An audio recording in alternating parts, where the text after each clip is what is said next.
Most people go to school and then they start working at a career job or at a corporate job. One of the things that they actually offer is a 401k. Now, what exactly is a 401k? Well, 401k is kind of like a bucket, all right? So it's kind of like a bucket, and with this bucket, you are actually, let me draw a better bucket. With this bucket, you can actually put money inside of this bucket. Now, when you put money inside of this bucket, there are usually two types of ways that you can put money in here. The first one is tax deferred. All right. It can be tax deferred, which means that when you get paid, you can actually put money into your 401k before your taxes come out. The other way is you can actually do what is basically taxed. And what does taxed mean? That means once your check actually gets taxed, then you're going to put money into your 401k. Now, what many people usually do is they go with tax deferred. And a lot of them don't exactly remember, if it's been 10, 15, 20, 30 years or more, that they actually chose tax deferred, and that can actually cause an issue. And the reason being is because having your money in a 401k is not a bad idea. However, when you get to a certain stage in life, what is the first thing you have to think about? You have to think about taxes. Why? Because you deferred the taxes. And you know Uncle Sam is going to get his. So because you have deferred these taxes, you have to start being strategic, which I'll talk about more later in this video. But you have to be strategic to be able to lower the amount of taxes that you are going to pay. Now, when it comes to a 401k, there are a couple of other things or a couple other benefits of having a 401k. Well, the first one is sometimes you can actually get what is called a match, which means that the company that you are actually working with, they may say, hey, Matthew, you know, you're going to work for us and we really appreciate it. We offer this 401k program where we're partnered up with Fidelity or Mutual Omaha or whatever it is. And we are actually going to add money to your 401k if you decide to put money in there. So I'm like, okay. And they say sometimes it may be between 3% to 5% match.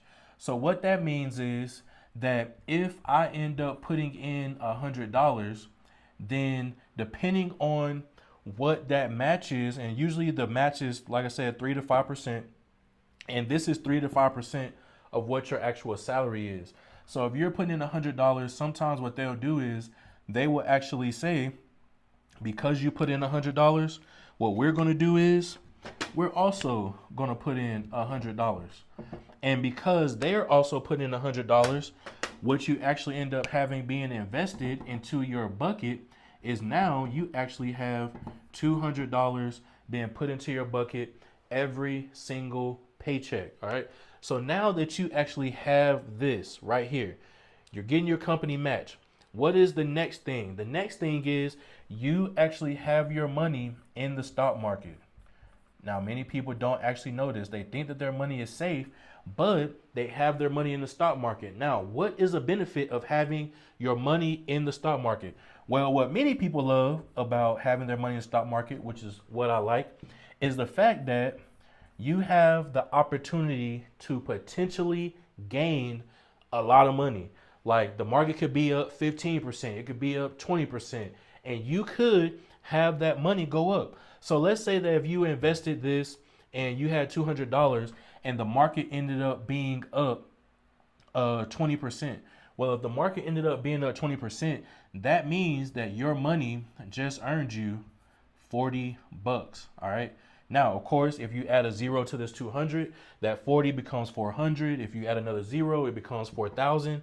And that is what people love about having their money in the stock market.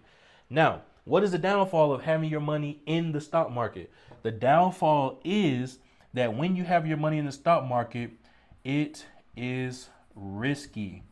And the reason why it's risky is because the president or a business owner or anyone that is in some type of governmental official seating can say something or they can do something. Maybe it's a war and your money can be down, 20 to 30% or even more. Actually, I would just say 20+% because depending on what's going on, it could be down a lot more.